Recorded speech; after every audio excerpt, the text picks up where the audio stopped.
Pagkatapos niyang bumanat ng mga pang-depressed na bara, may tanong ako, sir.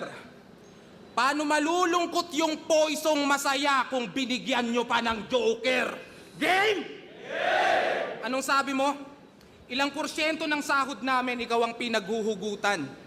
Nag-aabono ako. Nag-aambag ka lang. Tang ina mo.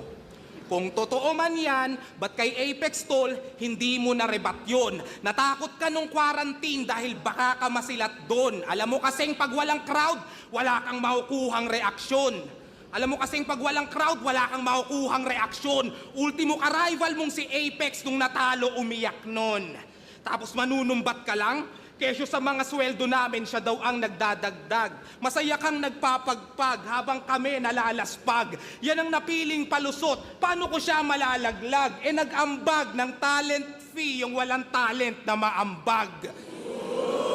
Nasa pasarapan na kasi ng buhay, yung idol nating mapanlait. Habang ako kahit pandemic, nakipagsapalaran, wala mang budget. Oo, nasa pagalingan pa rin ako, kahit mapuno man aking wallet. Sumarap man buhay ko, di ko iiwan yung dahilan kung bakit. At bakit?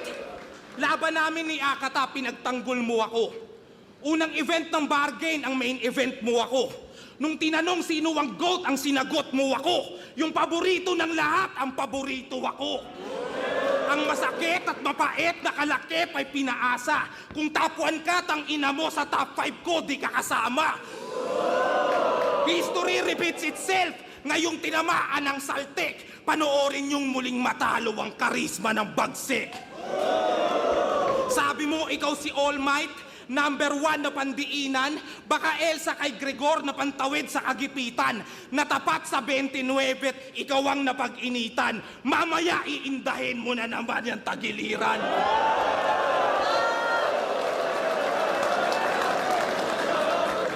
Sumakit nga ba tagiliran? O baka tagilid at na 5-0? Kaya nagrason dahil na-break ang expectation sa hype nyo. Di ba magaling ka mag-rebat? Karangalang marinig ko ng live to.